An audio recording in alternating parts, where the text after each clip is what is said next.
नमस्कार सभी को। मेरा नाम है निधि सहगल और मैं शब्दांचल ग्रुप की मॉडरेटर भी हूँ। आप सबका एक बार फिर से स्वागत करती हूँ इस काव्य गोष्ठी में।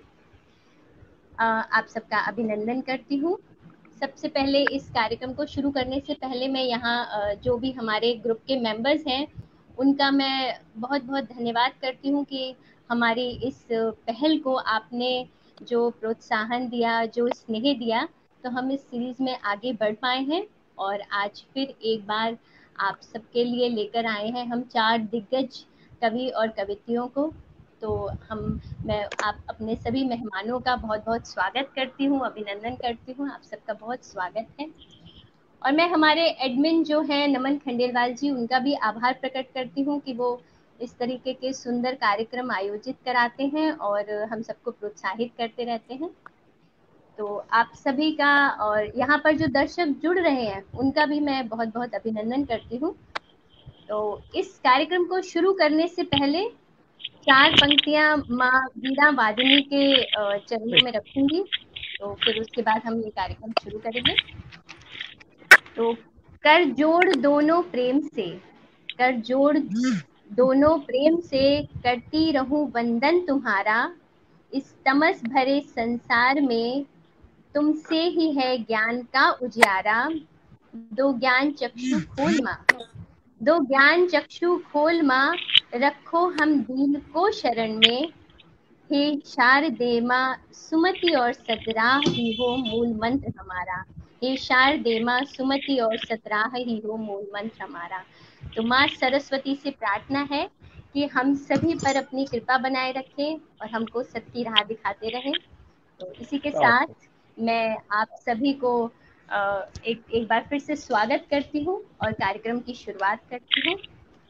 तो सबसे पहले मैं हमारे जो मेहमान हैं उन सबसे आप सबका परिचय कराती हूँ। तो हमारे साथ जुड़ी हैं आदरणीय गीतांजलि अनकही जी, आपका स्वागत है। और अनुज शुक्ल अक्स जी, आपका भी स्वागत है भैया। और धन्यवाद। डॉक्टर इंदिरा गुप्ता यथार्थ जी, आपका भी स्वागत है दीदी। और आदरणीय अलका मिश्रा जी, आपका भी स्वागत है। तो सबसे पहले मैं आमंत्रित करूंगी आदरणीय गीतांजलि अनकही जी का। उनके विषय में अगर मैं कहूँ तो गीतांजलि अनकही जी एक स्थापित लेखिका और कवित्री हैं। ये कैलिफोर्निया यूएसए की रहने वाली हैं, किंतु इनकी शिक्षा दीक्षा दोनों ही भारत में पंजाब प्रांत से हुई है। गीतांजलि जी हिंदी भाषा व साहित्य को यूएस में प्रचार व प्रसार का कार्य कर रही हैं, जो कि हमारे लिए बहुत बड़ी एक प्रेरणा स्रोत है। और ये अपना अनकही के उपनाम को प्रयोग करती हैं और इसी गीतांजलि अनकही के नाम से ही इंस्टाग्राम, ट्विटर और फेसबुक पर सक्रिय हैं। ये छंदबद्ध और छंदमुक्त दोनों ही काव्य विधाओं में निपुण हैं और कई मंचों पर सम्मान भी प्राप्त कर चुकी हैं। इन्होंने अनेकों काव्य और गद्य संग्रहों में अपना सहयोग दिया है। अंग्रेजी व हिंदी दोनों ही लेखन में इनको निपुणता प्राप्त है। राम राम नाम रस भीनी इनका एकल कुंडलियां संग्रह है। इसके अतिरिक्त अपराजिता स्तुति काव्य संग्रह है, जो इनका अंग्रेजी व हिंदी दोनों में ही प्रकाशित हो चुका है। अंग्रेजी काव्य संग्रह संग्रह Salvation of the Elephant King भी इनका एक एकल संग्रह है। और इन्वोकिंग शिवा और सिंबोलिज्म ऑफ पौराणिक टेल्स इनके आने वाले काव्य संग्रह है। तो गीतांजलि अनकही जी, आपका बहुत बहुत स्वागत है। आप मंच पर आए और हम सबको अपनी रचनाओं से हम सबको लाभान्वित करें। बहुत बहुत स्वागत। स्वागत। धन्यवाद, बहुत बहुत धन्यवाद निधि, इतनी प्यारी इंट्रोडक्शन दी आपने मेरी। और अनुज जी, इंदिरा जी, अलका जी। अंकल जी, आप सबका स्वागत है। आप और निधि, आप तो बहुत बहुत जा रही हूँ। पहले वीर रस की कविता चुनी है मैंने, क्योंकि मेरा एक बहुत पसंदीदा रस है ये वीर रस। वीरों की गाथाएं कहनी और सुननी बहुत प्यारी लगती हैं। तो आज प्रस्तुत करने जा रही हूँ। स्वागत। और ये कविता है, इसको मोटे तौर पे हम लावनी छंद कह सकते हैं, जो मात्राओं का बाकी मैं इतना जितना निधि ने महिमा मंडन कर दिया इतना नहीं जानती हूँ छंदों के विषय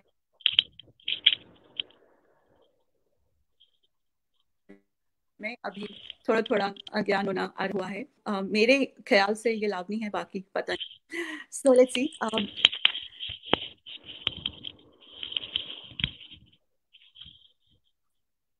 वीर शिवाजी के प्राण, वीर शिवाजी महाराज के प्राण हुए थे अस्त यदा, औरंगजेब की त्रास कालिमा छाई राष्ट्र समस्त तदा। उस रजनी के नभ में शशि तब संभाजी का चमका था। उस रजनी के नभ में शशि चमका था। उठकर गहरे सागर तल से तेज पुंज नव दमका था। उठकर गहरे सागर तल से तेज पुंज नव दमका। वह बालक जो संग पिता के गया मुगल दरबार कभी, जिसने देखी निज नयनों से थी रिपु की कटुघात तभी। महलों भीतर साथ शिवाजी कई महीनों बंद हुआ। महलों भीतर साथ शिवाजी कई महीनों बंद हुआ। अंत फलों के बैच टोकरे निकल पुनः स्वच्छंद हुआ। अंत फलों के बैठ टोकरे निकल पुनः स्वच्छंद हुआ। वही बालक अब हुआ युवक था। वही बन सिंह दहाड़ा था। चप्पे चप्पे से दक्षिण के मुगली पैर उखाड़ा था। पुर्तगालियों पर चढ़ा। स्थल और जल सब दिश में छाकर स्थल और जल सब दिश में आकर उज्जवल था निज नाम किया। बढ़ते लड़ता सूर्य प्रचंड सनातन का, अरिथा चकता स्वाद कटुक अब घोर पराजय क्षण क्षण बा। बढ़ते अंधकार से लड़ता सूर्य प्रचंड का, अरिथा चकता स्वाद कटुक न कभी मृत्यु से डरता। शूर न कभी मृत्यु से थी साहस की थाह नहीं। सैन्य विशाल औरंगजेबी सका तोड़ उत्साह नहीं। गूंजा हर हर महादेव और जय भवानी का नारा था। गूंजा हर हर महादेव और जय भवानी का नारा था। दुर्ग दुर्ग पर भगवा लहरा हिंदू रक्त हुंकारा था। वाह। दुर्ग दुर्ग पर भगवा लहरा हिंदू रक्त हुंकारा था। सतत लड़ा एक न दिन विश्राम किया।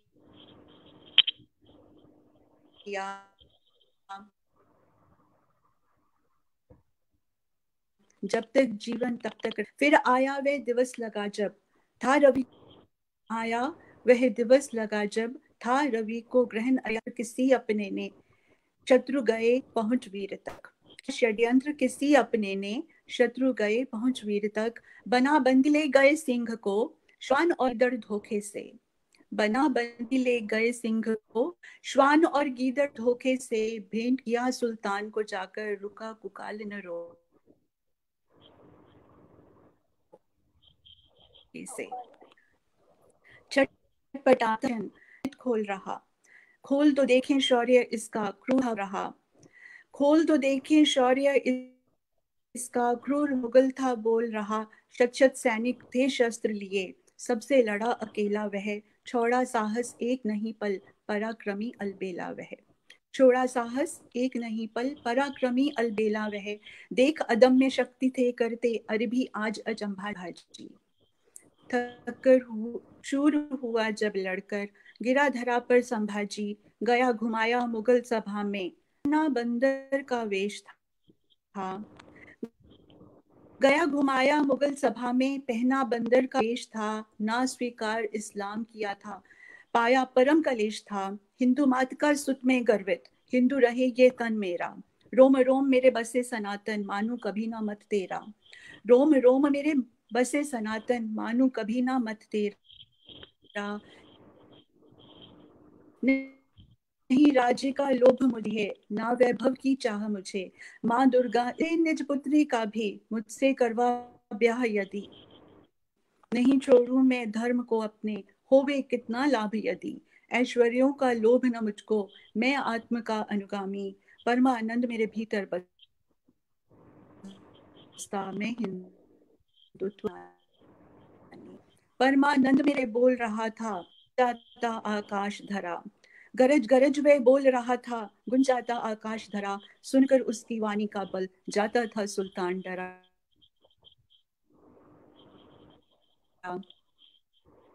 जाता था सुल्तान डरा। काट दो जिह्वा जिससे नाम भवानी लेता है। फिर पूछो काफिर से स्वीकृति, काबे को क्या देता है। कटी जीभ पर झुका शीश, कटी जीभ पर झुका शीशना, लिखकर फिर वही बात कही। मेरी आराध्य सदा भवानी, जन्म जन्म तक मात वही। जन्म जन्म तक मात वही। गए नयन फिर उसके फोड़े, उत्साह ना था क्षीण हुआ। उत्साह ना था क्षीण हुआ। बाग नखों से चमड़ी नोची, क्लांत नहीं प्रवीण हुआ।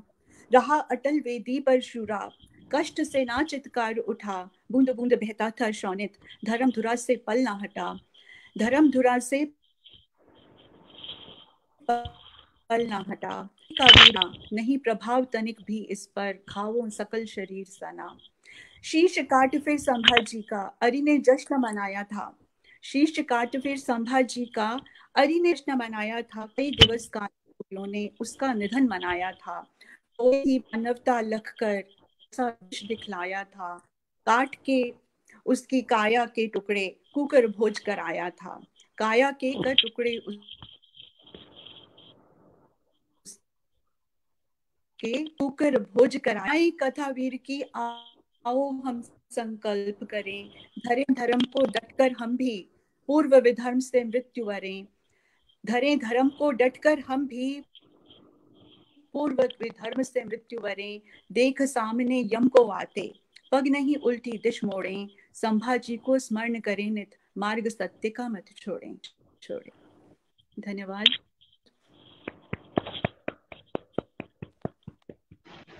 बहुत बहुत ही सुंदर रचना। और हमारे और इस कार्यक्रम की शुरुआत ही वीर रस के साथ हो तो कहने ही क्या। बहुत सुंदर रचना। और अपने आजकल के बहुत समय सुंदर में प्रस्तुति। इतिहास को बहुत, जी, आजकल के समय में इतिहास को बहुत कम कम पढ़ने क्या को मिलता है। ऐसे में आप इस चीज़ को लिखते हैं और एक बार फिर हम लोग को पढ़ने को मिलता है तो बहुत सारी सीख मिलती है। समझने को मिलता है कि इतिहास में कितने वीर हुए हैं जिनकी वजह से आज हम इतनी आज़ादी भरी जिंदगी जी पा रहे हैं। तो ये बहुत ही सुंदर रचना थी, बहुत सुंदर प्रयास था। तो आपको बहुत बहुत बधाई इस बात बहुत की। खूब, बहुत खूब, तो बहुत खूब। बहुत ही सुंदर रचना। तो दीदी आप अगली अपनी रचना कौन सी प्रस्तुत करेंगी?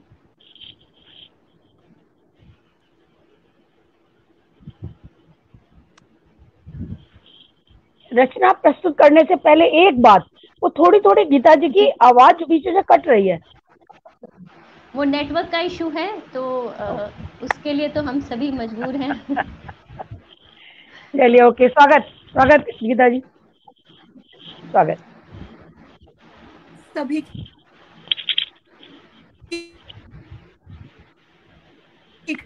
कट रही है, एक्चुअली सिर्फ निधि जी की भी और सभी की। अच्छा अच्छा।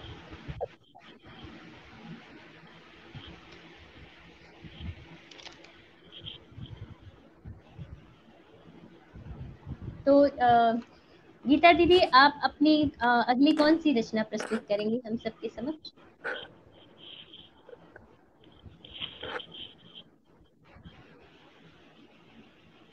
सुना नहीं, शायद सुना ही नहीं आया शायद क्या आप उनको। तक मेरी आवाज एक और क्या आप प्रस्तुत तक करूं मेरी क्या, आवाज पहुंच रही है? जो मैं आज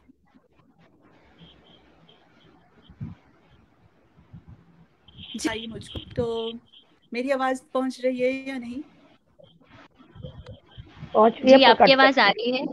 हम्म,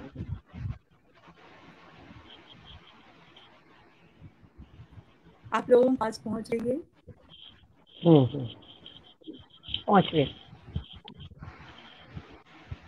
ओके। पहुंच रही तो है। हाँ।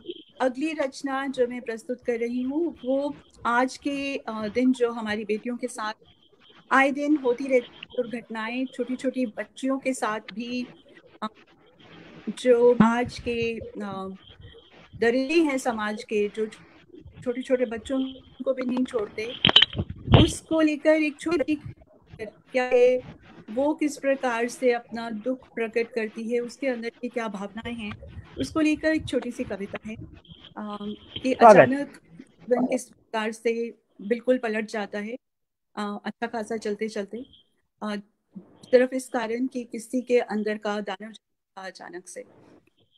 तो बच्ची के से आप इसको कल्पना करिए कि एक 4-5 साल की छोटी सी बच्ची ये बात कह रही है। जी, माँ, स्वागत मैंने है। कहा था भूख लगी है बड़ी। माँ, मैंने कहा था भूख लगी है बड़ी, और तुमने कहा आंख करके बड़ी। और तुमने कहा आंख करके बड़ी। अभी सोया नहीं है तेरा देख भाई। अभी सोया नहीं है तेरा देख भाई। लोरी सुनाकर सुलाकर मैं आई। तनिक खेल आंगन में बिटिया दुलारी। दूर न जाना पास रहना ओ प्यारी।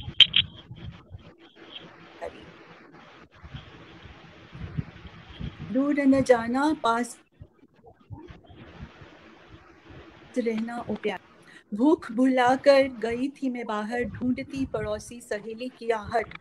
धूप बहुत किंतु आग सी बरसती। सन्नाटा चहुंदिश वीरानी थी बस्ती। सन्नाटा चहुंदिश वीरानी थी बस्ती। आंगन की सूखी घास में टहलती। उगता गई मैं बात खुद से करती। वहां पेड़ तले कुछ फूल खिले थे। वहां पेड़ तले कुछ फूल खिले थे। लाल पीले नारंगी बैंगनी नीले थे। तेरे बालों में माँ बड़े सुंदर सजेंगे। तेरे बालों में माँ बड़े सुंदर सजेंगे। तेरी चोटी में गुथकर महक उठेंगे। यही सोचते घर की सीमा थी छोड़ी। यही सोचते वाह। घर की सीमा थी छोड़ी। माँ नन्हे पैरों गई थी। माँ नन्हे पैरों गई में हुई फूल चुन रही, खुशबू सुनहरी बुन रही थी कि पीछे से किसी ने मुंह को दबाया। कि पीछे से मेरे में मेरे गुम मेरे ही मुंह में तुम कहाँ थी कहीं ना माँ तुम थी। माँ तुम कहाँ थी कहीं ना माँ तुम थी। माँ फिर क्या हुआ मैं कह ना सकूंगी। फिर क्या हुआ मैं कह ना सकूंगी। माँ सांसें रुकी थी जान पर बनी थी। माँ सांसें रुकी थी जान पर बनी थी। बस एक ही आशा कि तू तो कहीं थी। कहाँ थी तुम क्यों ना थी आई। क्यों सोया नहीं माँ भाई। माँ तूने खाना पकाया भी होगा। बाहर आ मुझको बुलाया भी होगा। मुझे ना देख सिर चकराया भी होगा। कहाँ कहाँ जाकर पूछवाया भी होगा।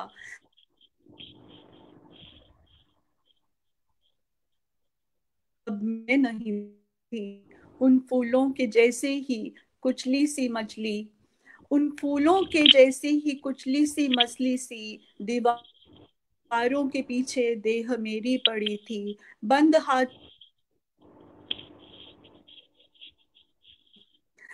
पर थे वहीं सबके, किंतु मैं तो नहीं थी। मैं उड़ चुकी थी। तेरी लाडली माँ तुझसे छिन चुकी थी। माँ था भूखी है। बस इतनी सी बात दान कर आ पड़ी।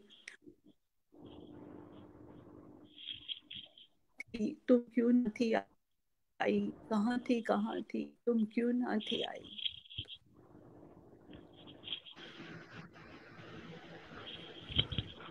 बहुत ही मार्मिक रचना, बहुत ही मार्मिक रचना। बहुत बहुत सुंदर से आपने इसको प्रस्तुत किया। और बहुत खूब। ये साथ ही संदेश देती हुई भी रचना है कि किस तरीके से हमें अपनी बच्चियों का ध्यान रखना चाहिए, उन्हें अकेले नहीं छोड़ना चाहिए। बहुत ही हृदय विदारक रचना थी, किंतु ये आज के समाज के लिए बहुत जरूरी भी है जानना कि किस तरीके से ऐसे दानव घूम रहे हैं जो व्यभिचार। हमारी बच्चियों के ऊपर बुरी निगाह रखते हैं। तो एक माँ की जिम्मेदारी है कि अपनी बच्ची का ध्यान रखें और अपना ऐसी नजरों से उसे बचा के रखें। बहुत सुंदर रचना आपने प्रस्तुत की दीदी, बहुत बहुत आपको बधाई इस बात की। बहुत खूब गीतांजलि जी, बहुत खूब। बहुत ही इतना सुंदर कटु रचना। सत्य है ये। एक तो आपने बस बिल्कुल यथार्थ ही लिख दिया एकदम। बहुत खूब, बहुत खूब। बिल्कुल। और बहुत सुंदर शब्दों से इसे सजाया है इस रचना को। और आपकी दोनों ही जो रचनाएं हैं मार्मिक होने के साथ मान। साथ सुंदर संदेश देती हुई हैं। तो मैं बहुत इस बात की बधाई दूंगी आपको। बहुत बहुत बहुत धन्यवाद अपनी रचनाएं प्रस्तुत करने के लिए। तो अब मैं आगे अपने जिन मेहमान को आमंत्रित कर रही हूँ वो है डॉक्टर इंद्रा गुप्ता यथार्थ जी। आपका बहुत बहुत स्वागत है। आदरणीय इंदिरा गुप्ता यथार्थ जी के बारे में कहूँ तो ये एक महिला चिकित्सक, काउंसलर, समाज सेविका व एक स्थापित लेखिका व कवित्री हैं। आप भिवाड़ी अलवर राजस्थान की रहने वाली हैं। आप अपने उपनाम यथार्थ के नाम से फेसबुक व अन्य सोशल मीडिया प्लेटफॉर्म्स पर सक्रिय हैं। और आपकी लेखन विधा की यदि बात की जाए तो आप स्वांतः सुखाय में विश्वास रखती हैं। आपका मानना है कि जिंदा है तो जिंदा रहने का सबूत दीजिए, दूसरों के लिए नहीं, खुद को दीजिए, ताकि जब चला चली का वक्त आए तब अफसोस न रह जाए कि जिंदगी मिली पर जी ना सके। जी ना सके। तो बहुत ही सुंदर विचार हैं आपके।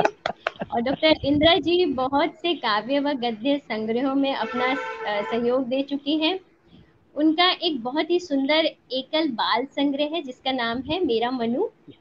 और इसके अतिरिक्त आप कई सामाजिक संस्थाओं की अध्यक्ष हैं व काफी संस्थाओं से आपको सम्मानित किया जा चुका है।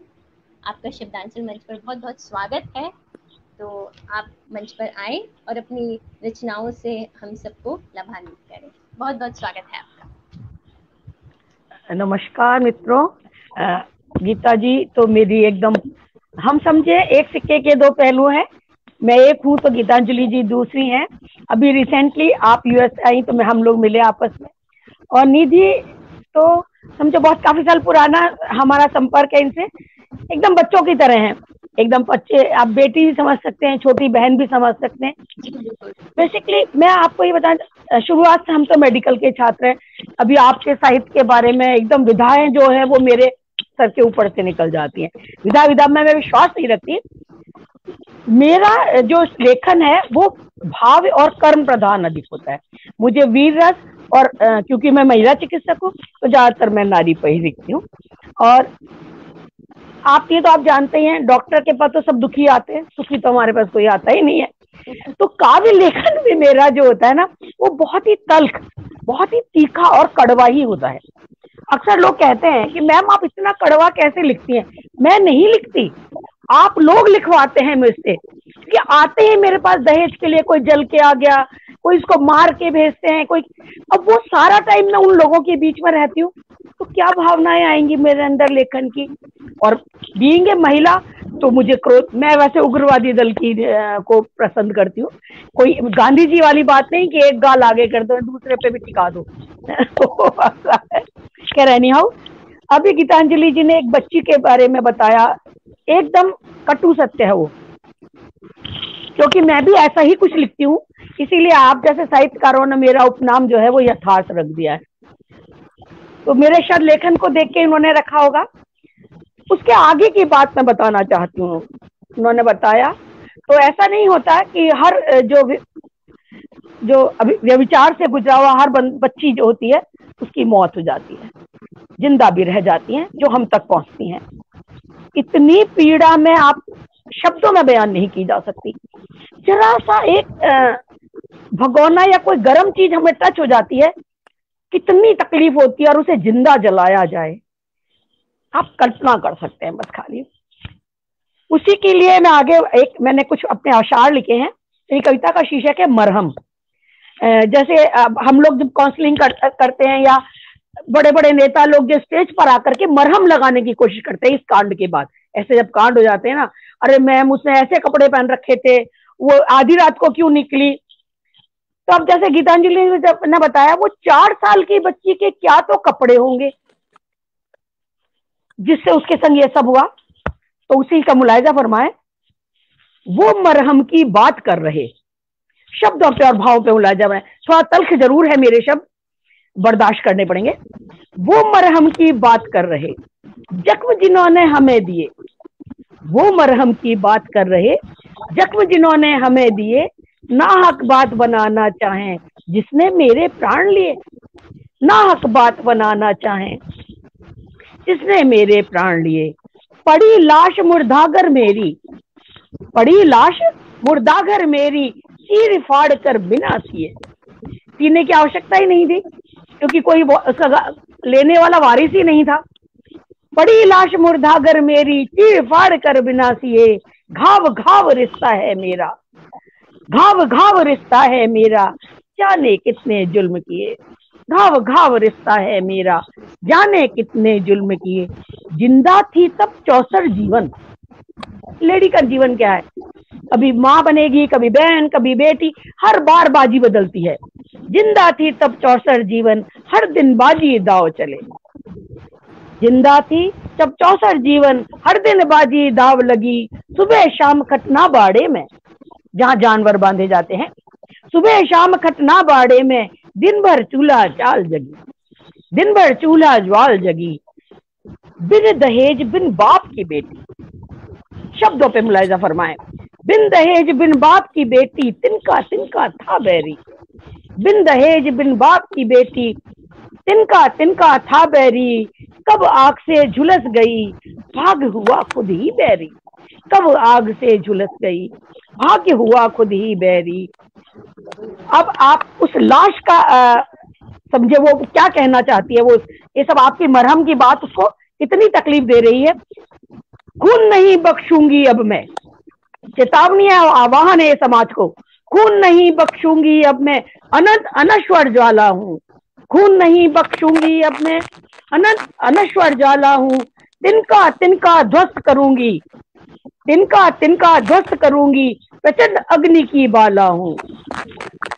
मरकर मौत जगाने आई, मरकर मौत जगाने आई, माथे ऊपर भस्म ले। मरकर मौत जगाने आई, माथे ऊपर भस्म ले। खेल खिलौना लगती नारी, खेल खिलौना लगती नारी, सदा अंधेरा दिया तले। खेल खिलौना लगती नारी, सदा अंधेरा दिया तले। और नहीं अब और नहीं, अब और का शोर नहीं, और नहीं अब और नहीं, अब और का राग नहीं। त्योर शोर का बदल रहा है, अब मरहम की बात नहीं। त्योर शोर का बदल रहा है, और नहीं अब और नहीं, अब और की राग नहीं। त्योर शोर का बदल रहा है, अब मरहम की बात नहीं। त्याग तपस्या व्यर्थ गई सब। नारी के हिस्से में ये दो ही चीजें तो आती है, त्याग और तपस्या। तो त्याग तपस्या व्यर्थ गई सब, व्यर्थ गई माँ की ममता। त्याग तपस्या व्यर्थ गई सब, व्यर्थ गई माँ की ममता। राख झाड़ अब खड़ी हो गई, आओ किसमें है क्षमता। राख झाड़ अब खड़ी हो गई, आओ किसमें है क्षमता। दूध नहीं बख्शूंगी अब मैं, एक माँ का ये चेतावनी है। दूध नहीं बख्शूंगी अब मैं, तनिक नहीं अब धीर धरूं। दूध नहीं बख्शूंगी अब मैं, तनिक नहीं अब धीर धरूं। मैं नारी हूँ नारीश्वर हूँ, मैं नारी हूँ नारीश्वर हूँ, खोल नेत सब भस्म करूं। मैं नारी हूँ नारीश्वर हूँ, खोल नेत सब भस्म करूं। वो मरहम की बात कर रहे। क्या बात है दीदी, बहुत बहुत बहुत ही सुंदर रचना। और एक आपने एक आह्वान दिया है, और जो ये जो पंक्तियां हैं कि और नहीं अब और नहीं, अब और नहीं, और का राग नहीं, बिल्कुल शोर का राग नहीं, अब मरहम की बात नहीं। कोई बात बहुत नहीं। ही सुंदर रचना। बस मतलब जोश ही जोश सब तरफ से आया है। पहले दीदी की रचनाओं में भी, गीता दीदी की रचनाओं में भी जोश, और आपने उस जोश को और भी बढ़ा दिया। बहुत सुंदर रचना। तो अब इसी श्रृंखला में आप, हाँ जी हाँ, मैं नारी प्रधान ही काव्य रचती हूँ ज्यादातर। तो मैं रिसेंटली, गीतांजलि जी तो जानती हैं, मैं एक बड़ा संकलन खंड काव्य लिख रही हूँ, वीर बहुटी। ऐसी नारियां जो समाज में गौण हो गई, जिन्होंने आजादी में या देश के लिए बहुत ही वीरता भरे काम किया और उन्हें गौण कर दिया गया, उनके ऊपर मैं वीर बहुटी एक लिख रही हूँ। उसमें से आप सभी लोग जानते होंगे, हांडी रानी हुई एक है, जिनको विवाह को मुश्किल से 8-10 दिन ही हुए थे और उनके पति युद्ध में चले गए थे। उन्हीं पर मैंने कुछ अपने खंड काव्य में से कुछ पंक्तियां निकाली हैं, मैं सुनाना चाहूंगी आप लोगों को, क्योंकि वीर ये नारी है ना। हाँ, जब विवाह होती न विवाहिता जो नारी होती था, तो उसकी कल्पना करें आप। छन की टूटी बिखर गई लो, छन की टूटी बिखर गई लो पायल की झनकार, छन की टूटी बिखर गई लो पायल की झनकार, रजपूतानी नार सुकोमल तीखी कजरे की धार। नई नवोड़ा थी वो। छन की टूटी बिखर गई लो पायल की झनकार, रजपूतानी नार सुकोमल तीखी कजरे की धार। नई ब्यावली रही कुछ एक दिना की, रही ब्यावली कुछ एक, ब्यावली मतलब न्यूली वेड जो बच्चियां होती है, रही ब्यावली कुछ एक दिना की लगा आलता लाल, रही ब्यावली कुछ एक दिना की लगा आलता लाल, पहन पायलिया छम छम फिरती राणा जी निहाल, पहन पायलिया छम छम फिरती राणा होए निहाल, ले बुलावा महायुद्ध का। तभी थोड़े से दिन शादी को हुए थे और बस अभी ये सब हमारी हल्की हल्की जो शादी की जो लाज लज्जा होती है वही सब चल रही थी दोनों के बेद में। उसी समय ले बुलावा महायुद्ध का एक सैनिक आ पहुंचा, पत्र देख रानी को देखा और कलेजा भींचा, पत्र देख रानी को देखा और कलेजा भींचा, अभी ब्याह का सुख ना भोगा। राणा जी सोच रहे हैं, अभी ब्याह का सुख ना भोगा हुए दिना 2-4, अभी ब्याह का सुख ना भोगा हुए दिना 2-4, कैसे जाऊं तुम्हें छोड़कर ओ रसवंती नार, कैसे जाऊं तुम्हें छोड़कर ओ रसवंती नार। चीख उठा रानी का मनवा, खुद भी वो राजपूती थी, राजपूत जगह से वो ब्याह कर आई थी। अगर उसका पति कायरता की बात करे तो कैसा लगेगा उसे। चीख उठा रानी का मनवा भारी लज्जा की बात, मेरे कारण मुंह मोड़ता, मेरे कारण मुंह मोड़ता राजपूती करता घात, कि भाई मैं नई नई शादी होके आई हूं तो मेरी वजह से आप देश से गद्दारी करोगे, भाई ये घात करना भाई। चीख उठा रानी का मनवा भारी लज्जा की बात, कैसे मेरे कारण मुंह मोड़ता राजपूती करता घात। आप शब्दों पे और थोड़ा सा सतर्कता से ध्यान दें। उठा कटार सर अलग कर दिया, उठा कटार सर अलग कर दिया राणा को दी सेनानी, मेरा मुंह तो आपको रोक रहा है ना। उठा कटार सर अलग कर दिया राणा को दी सेनानी, पहन गले में सर राणा ने युद्ध विजय की ठानी, पहन सर गले राणा में युद्ध विजय की ठानी। केसरिया बा ना पहना, केसरिया बा ना पहना तलवार हवा फहराई, केसरिया बा ना पहना तलवार हवा फहराई, टंगा हुआ रानी का सर छाती रक्तिम हो आई, टंगा हुआ रानी का सर छाती रक्तिम हो आई। हर हर महादेव का नारा, हर हर महादेव का नारा पड़ता रहा सुनाई, हर हर महादेव का नारा पड़ता रहा सुनाई। युद्ध नहीं वो महायुद्ध था देता था बड़ा दिखाई, युद्ध नहीं वो महायुद्ध था देता था खूब दिखाई। अंतिम पंक्तियां मेरी मुलायजा फरमाए। जीता राणा हार न मानी, इतना भयानक युद्ध हुआ वो। जीता राणा हार न मानी दुश्मन डर के भागा, जीता राणा हार न मानी दुश्मन डर के भागा। जीत हुई हांडी रानी की, जीत हुई हांडी रानी की कह राणा ने तन त्यागा, जीत हुई हांडी रानी की कह राणा ने तन त्यागा, जीत हुई हांडी रानी की कह राणा ने तन त्यागा। अब आप हैरान होंगे कि उस नारी की वीरता की आप कल्पना कीजिए, एक कदम उसने युद्ध क्षेत्र में नहीं रखा, लेकिन वो युद्ध विजय का सेहरा जो है वो हांडी रानी के मस्तक पर बंधा। किस लिए? अगर रानी अपना सिर काट के नहीं देती तो राणा युद्ध में नहीं जाते। तो बेसिकली जीत की वजह रानी हुई और वो इस युद्ध के विजय का सेहरा जो है हांडी रानी के। हमारी ऐसी वीरांगनाएं हुई। नमन। बहुत बहुत ही सुंदर रचना। और उत्कृष्ट रचना, वाह। मैं फिर कहूँगी, बिल्कुल एक उत्कृष्ट रचना है। और मैं फिर कहूँगी कि इतिहास को लिखना अपने आप में एक बहुत बड़ी बात है, और हर कोई नहीं लिख पाता, हर कोई नहीं। आप दोनों ने इतिहास से निकाल कर ये दो वीर, एक योद्धा और एक राजपुतानी की जो रचनाएं रखी, तो ये हमारे जो अभी नव लेखक हैं जो सीख रहे हैं उनके लिए बहुत ही प्रेरणा स्रोत रहेगी। तो बहुत बहुत ही सुंदर रचना। मैं आप लोग को बहुत बहुत शुक्रिया बधाई शुक्रिया दूंगी। शुक्रिया बहुत बहुत शुक्रिया। शुक्रिया। तो अब मैं मंच पर बुलाऊंगी हमारे अगले मेहमान आदरणीय अनुज शुक्ल जी को। स्वागत। आपका बहुत बहुत स्वागत है अनुज शुक्ल जी। आप भोपाल धन्यवाद। मध्य प्रदेश के जाने माने लेखक, कवि व रंगमंच कलाकार हैं। आपने नाट्य शास्त्र में डिप्लोमा प्राप्त कर विगत बहुत 12 वर्ष से रंगमंच को समर्पित किए हैं बहुत और अभी भी सक्रिय हैं। आदि कविता, संवाद, आत्मलेख, कविताएं, संस्मरण व आलेख इनकी लेखन विधाएं हैं और करीब 1000 से अधिक कविताएं लिख चुके हैं और एक ही विषय पर 70 कविताएं लिखने का भी इनको क्या बात, क्या यश आता बात, है। क्या बात। इन्होंने बहुत से काव्य संग्रहों में अपना सहयोग दिया है। 2017-18 में CCRT संस्कृति मंत्रालय भारत सरकार के यंग आर्टिस्ट स्कॉलरशिप में शोध के लिए भी इनका चयन हुआ है।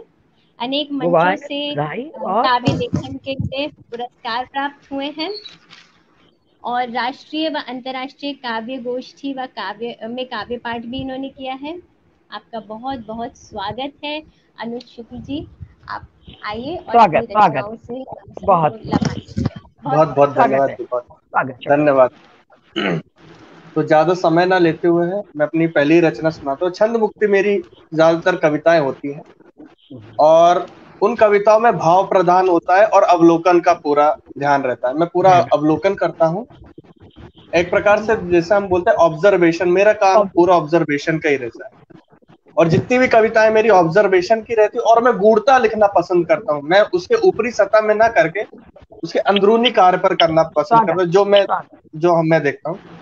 तो मेरी जो पहली जो रचना है वो श्रृंगार के ऊपर, प्रेम के ऊपर है और वो श्रृंगार मैंने प्रकृति से लिया हुआ है। तो आप उसको अगर परिकल्पना करेंगे तो आपको अलग ही रस निकल के आए। तो मेरी कविता का शीर्षक है मरीचिका। बहुत बहुत सुंदर शीर्षक। इसका इस प्रकार है कि जब जब तुम्हें ढूंढने का प्रयत्न करता हूँ, जब जब तुम्हें ढूंढने का प्रयत्न करता हूँ, मुझे तुम इंद्रजाल की मरीचिका लगी। क्या बात, जब जब बहुत खूब। तुम्हें ढूंढने का प्रयत्न करता हूँ, मुझे तुम इंद्रजाल की मरीचिका लगी। निकट निकटतम तुम्हारे आया प्रत्येक क्षण, निकट निकटतम आया प्रत्येक क्षण ओझल होती गई। मैं ऐसे मरुस्थल पर स्थित हूँ, मैं ऐसे मरुस्थल में स्थित हूँ, अत्र तत्र तुम्हारी छद्मा वरण छाया है। मैं ऐसे मरुस्थल में स्थित हूँ, अत्र तत्र माँ तुम्हारी छद्मा वरण की छाया है। मेरे स्वेद में भी तुम ही दिखाई देती हो, मेरे स्वेद में भी तुम ही दिखाई देती हो। इसलिए उसे अपनी जर्जर उंगली से स्पर्श नहीं किया, इसलिए उसे अपनी जर्जर उंगली से स्पर्श नहीं किया, अन्यथा तुम अंतर्धान हो जाती, अन्यथा तुम अंतर्धान हो जाती और मैं नव कोपल की भांति तुरंत कुम्हला जाता हूँ, और मैं नव कोपल की भांति तुरंत कुम्हला जाता हूँ।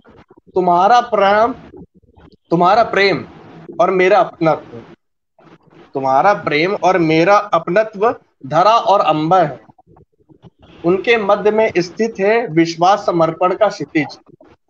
मेरे हर्षोल्लास के जड़ कण से तुम हरित हो जाती हो, तुम्हारी आंचल रूपी धानी देखकर मेरा मन प्रफुल्लित हो जाता है। मैं तुम्हें अविरल धारा में देखता हूँ, मैं तुम्हें अविरल धारा में देखता हूँ और जब वो बाष्प बनकर मेरे पास आती है, मैं उसे अपने सिरहाने पर रखकर सावन की ठंडी पतंग बना देता हूँ। बहुत खूब, बहुत खूब। बहुत बहुत धन्यवाद। बहुत सुंदर रचना। बहुत खूब। और प्रकृति से जब प्रेम को जोड़कर लिखा जाता है तो कहने ही क्या, बहुत अनूठी सुंदर बात नहीं उसकी कहती कृति है, बन जाती है। बहुत अनूठी बात। जी। हाँ।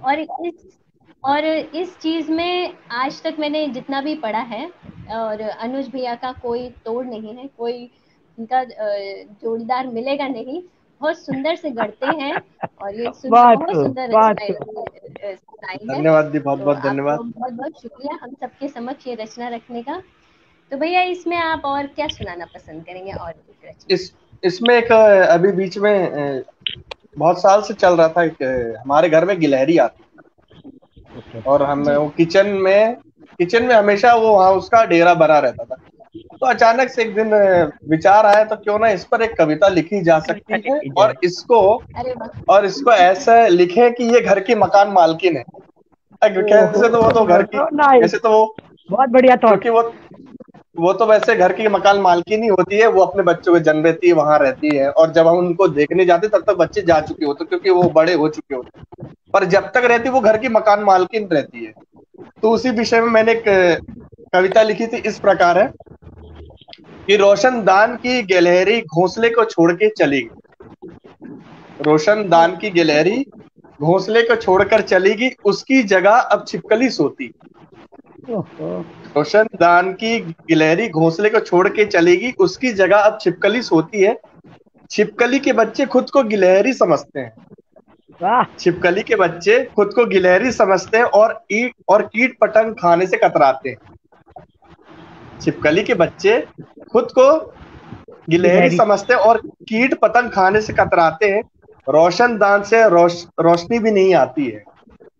रोशनदान से रोशनी भी नहीं आती, जिसके कारण कमरों ने धूप सेकना बंद कर दिया है। रोशनदान से रोशनी भी नहीं आती, जिसके कारण कमरों ने धूप सेकना बंद कर दिया है। उनके बदले पर्दे, मकड़ी के जाले और छिपकली के अजन्मे बच्चे सेकते हैं, जो अभी अंडे के अंदर। उनके बदले पर्दे, मकड़ी के जाले और छिपकली के अजन्मे बच्चे सेकते हैं, जो अभी तक अंडे के अंदर है। हवा और पानी ने रास्ता बदल लिया है। हवा और पानी ने रास्ता बदल लिया, अंदर आने की हिम्मत नहीं करते हैं। ऐसा लगता है हवा को गिलहरी की घोंसले खा जाते हैं, और पानी को छिपकली पी जाती है। तभी रोशनदान के छज्जे पर पानी के काले निशान पड़ गए। पर उम्मीद है एक ना एक दिन मालकिन गिलहरी जरूर आएगी, अपने घोंसले पर अपने बच्चों के साथ। भले ही उसे भले ही उसे छिपकली को एक कोना किराए से क्यों ना देना पड़े, और हो सकता है वो फिर से घर बनाए वो फिर से घर बना, और जिससे पुराना रोशनदान खुली सांस ले सके, उसमें से रोशनी झांक सके। वाह वाह वाह वाह, बहुत बहुत बढ़िया। बहुत बहुत कहीं बहुत ना धन्यवाद। कहीं जीवन को छूती हुई ये रचना लिखी है आपने, कि अगर इसे हम एक बार दो बार और पढ़ें तो हम कहीं ना कहीं पाएंगे कि कुछ ना कुछ पहलू इसके जीवन से छू रहे हैं हमारे। जुड़ा। तो इतना अच्छा ऑब्जर्वेशन एक रंगमंच का कलाकार ही कर सकता है, ही कर सकता है, ये बिल्कुल कहना बिल्कुल। काफी होगा। बिल्कुल बिल्कुल बिल्कुल बिल्कुल। क्योंकि बहुत बहुत जिसमें धन्यवाद। थिएटर में हमें गहनता चाहिए समझने सोचने के लिए, तो वो आपकी रचनाओं में भी देखने को मिलती है। अभी हाल ही बहुत में एक बहुत कविता शुक्रिया। लिखी थी, हाँ जी। आपने पढ़ी भी थी। अभी हाल ही में एक कविता भी लिखी थी। हमारे समाज में जी। बहुत सारे ऐसे लोग होते हैं, हम देखते जरूर पर उनके ऊपर लिखते नहीं है।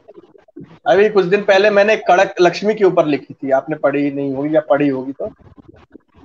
जी कड़क मैंने लक्ष्मी के पढ़ी ऊपर, है। कड़क लक्ष्मी। हाँ, तो वो ऐसे लोग भी हैं हमारे समाज में जिनके ऊपर लिखना बहुत आवश्यक है। उनकी पीड़ाओं को हम समझ बिल्कुल। नहीं सकते, पर लेकिन वो विषय है हमारे लिए। बिल्कुल। हाँ बिल्कुल ऐसे। और नहीं आप सबको वैसे। बताऊं कि हर बार भैया कुछ ना कुछ ऐसे ही विषय लेकर आते हैं, और मैं उन्हें पढ़ती हूँ तो बहुत सुंदर विषय लेकर आते हैं, कि जिससे आपकी आंखें जरूर खुले और आप समाज को एक अलग दृष्टिकोण से देखें।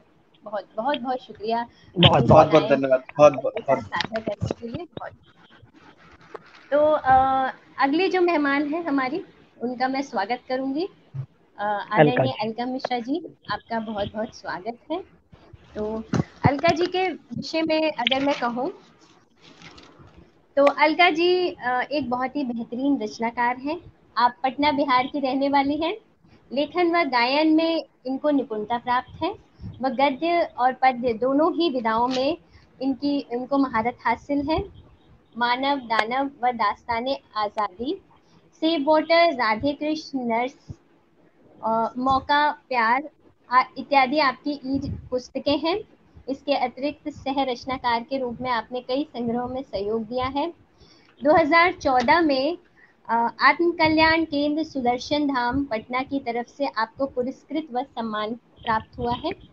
इसके अतिरिक्त कई ऑनलाइन प्रतियोगिताओं में भी आप सम्मान व पुरस्कार अर्जित कर चुकी हैं। आपका बहुत बहुत स्वागत है अलका जी। आप मंच पर आए और अपनी रचनाएं हम सबके साथ साझा करें।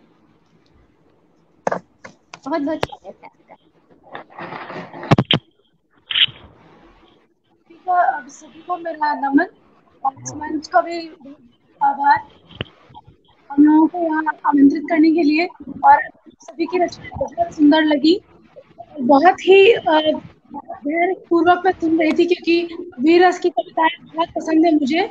कोशिश करती हूँ लिखने की और लेकिन मैं विधा में उलझ जाती हूँ, इसलिए आज मैं आपके समक्ष जो रचनाएं रख रही हूँ तो एक नारी होने के ख्याल से मैं वैसे ही रचनाएं लिखती हूँ। जैसे अनुज भैया ने बोला कि पहले ऑब्जर्व करते हैं फिर लिखते हैं, तो मेरी भी रचनाएं ऐसी ही होती है। कोई टॉपिक रहे उस पर ऑब्जर्वेशन होगा, उसके बाद लिखूंगी।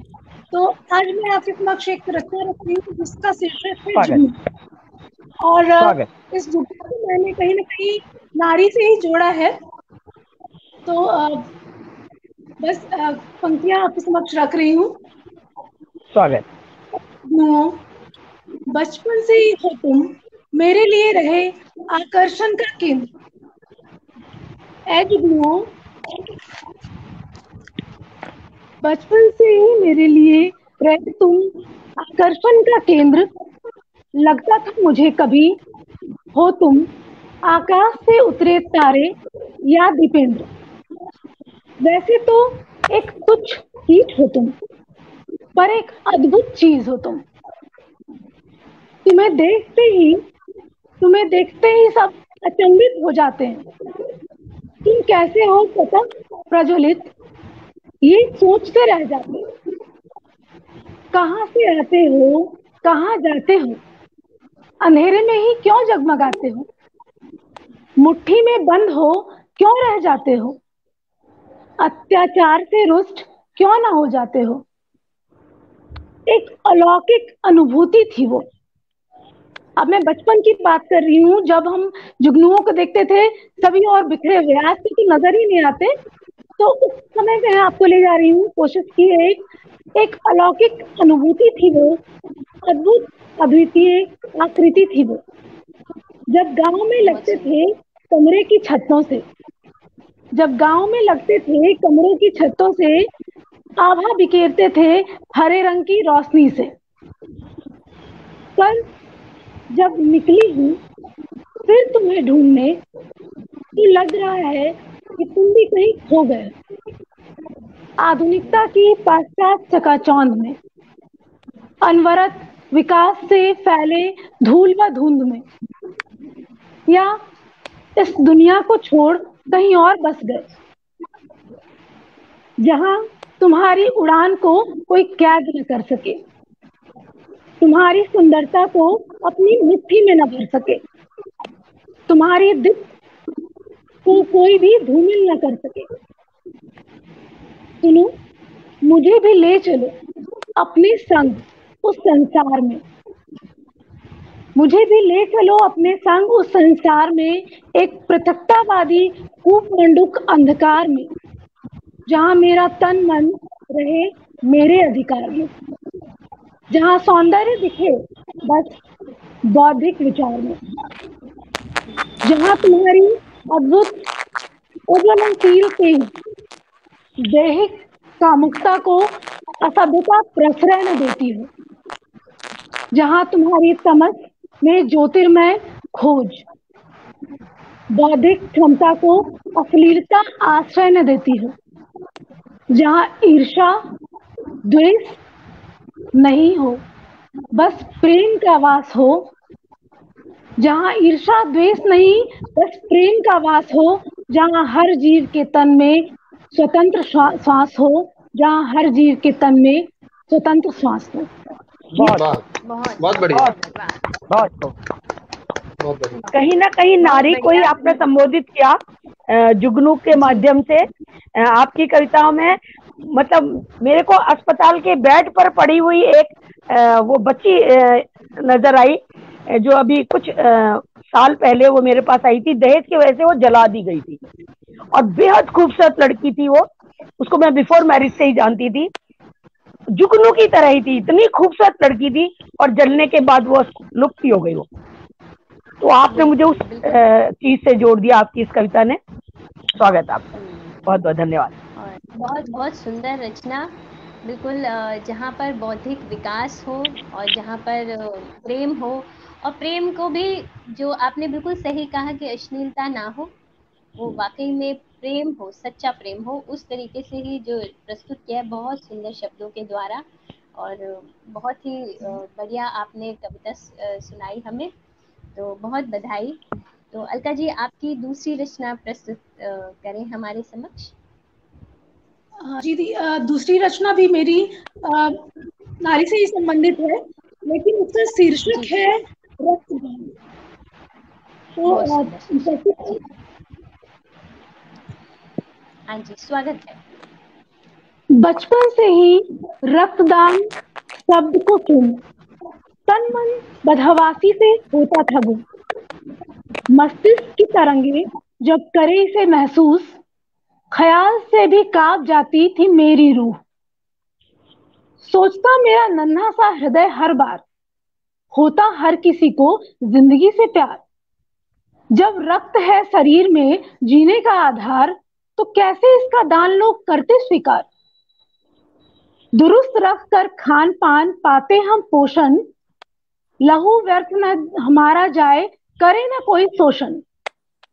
जीव के रक्त धमनियों में प्रवाह रहे निरंतर, अमृत के धार से सींचने को मां सदा रहती तत्पर। कैसे दान कर सकता है कोई, कैसे दान कर सकता है कोई जीवन के सार को, कठिन परिश्रम से संचित धन के जमे जमाए व्यवहार को। पर आज जब मेरा दान हुआ, कन्या रूपी धन मानकर, विदा हुई जब मैं भी आज घर की दहलीज लांग कर। माता पिता का अंश थी मैं, माता पिता का अंश थी मैं भी लहू के रंग में रंगी हुई। माता पिता का अंश थी मैं भी लहू के रंग में रंगी हुई। समझी महत्व रक्तदान का, जब दान हो मैं जिंदगी हुई। खून के रिश्ते को छोड़ चली मैं, खून के रिश्ते को छोड़ चली मैं, नव जीवन अंकुरण को। रक्तदान करूंगी मैं भी, रक्तदान करूंगी मैं भी, किसी के सर्वस्व समर्पण को। किसी के लिए सौदा है यह, किसी के लिए सौदा है यह, किसी के लिए जान जरूरी है। किसी के लिए सौदा है यह, किसी के लिए जान जरूरी है। मानती हूँ अब सदा जीवन निर्माण को यह दान जरूरी है। आखिरी की दो पंक्तियां हैं। पुण्य कर्म को करते रहे, पुण्य कर्म को करते रहे सदा, मानव बने हम महान। महादान का फल शुभ मिले, कन्या हो या रक्तदान, कन्या हो या रक्तदान। बहुत सुंदर, बहुत बढ़िया, बहुत बढ़िया, बहुत ही नए तरीके से आपने कन्यादान को और रक्तदान को जो मर्ज किया है ना, सो नाइस, ब्यूटीफुल ब्यूटीफुल। आपने जो, मैं जनरली काउंसलिंग करती हूँ और ये सब बातें कहती हूँ, उसमें आपकी ये वाली बात मैं जरूर रखूंगी कि रक्तदान और कन्यादान, बहुत बहुत ही खूबसूरत बंधन बनाया आपने। वाह, बहुत बढ़िया, बहुत सुंदर कि सच कहा आपने। रक्तदान और कन्यादान दोनों ही एक महान कार्य हैं, और ये सौभाग्य से ही प्राप्त होते हैं दोनों ही चीजें, रक्तदान हो चाहे कन्यादान हो। स्वस्थ रखेंगे शरीर को तो रक्तदान दे पाएंगे, और आपके भाग्य में कन्या है तो आप कन्यादान कर पाएंगे। तो ये दोनों ही बातें जोड़कर बहुत सुंदर रचना प्रस्तुत किया आपने अलका जी। आजकल कन्याएं कहाँ हैं मैम? निधि जी, 1000 अगर लड़के हैं तो 828 ही लड़कियां हैं। ये आप ये रेशो है हमारे मेडिकल के हिसाब से कि अगर 1000 लड़के हैं, मैं सबकी शादी करना चाहूँ ना, तब भी आपके 200-250 लड़के तो कुंवारे रह जाएंगे सर। इतनी लड़कियां कम कर दी। बिल्कुल नहीं, इसमें समाज पूरा दोषी है, कहीं ना कहीं हम सभी दोषी समाज हैं तो क्या, हम सभी दोषी हैं मैम इसके अंदर। ये तो बहुत बड़ा लंबा सा चैप्टर हो जाएगा ये मेरा। बिल्कुल, ये जागरूकता बहुत जरूरी है समय के साथ आने के लिए। तो अलका जी, आपने बहुत सुंदर रचनाएं सुनाई और इसी के साथ इस कार्यक्रम के अंत पे मैं आ चुकी हूँ। आप सभी का एक बार बहुत बहुत धन्यवाद करूंगी। हमें बहुत सारे मैं एक बात कहना चाहूंगी निधि जी एक बात, अगर समय हो तो हम आपसे भी एक कविता सुनना चाहेंगे। जी आप एक वाली कविता मुझे सुननी है आपसे। आप भी सुनाइए मैम। जी ठीक है। तो जहाँ पर आप सभी ने वीर रस प्रस्तुत किया है, आपने कहीं पर नारी प्रदान करी है, तो मैं अब एक कविता प्रस्तुत करती हूँ। शीर्षक है अहम ब्रह्मास्मि। वाह, तो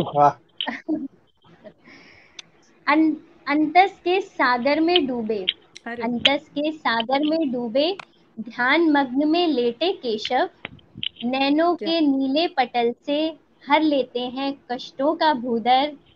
विचलित हृदय की चंचलता, विचलित हृदय की चंचलता को देते अद्वैत का ज्ञान जो अगोचर। रे मानव किंचित तो झांको, हरि पुकारे हर क्षण भीतर। वाह। दिव्य ज्योति जो बसती तन में, दिव्य ज्योति जो बसती तन में, दिखे नहीं पर रमती मन में। सत्य जो चमके है ललाट पर, सत्य जो चमके है ललाट पर, उस ज्योति से ही प्राप्त कर। जीवन पथ बनता है शिवकर, जीवन पथ बनता है शिवकर। रे मानव किंचित तो झांको, हरि पुकारे हर क्षण भीतर। तू भी अमृत, तू भी अमृत, मैं भी अमृत। जीव का हर कण कण है अमृत।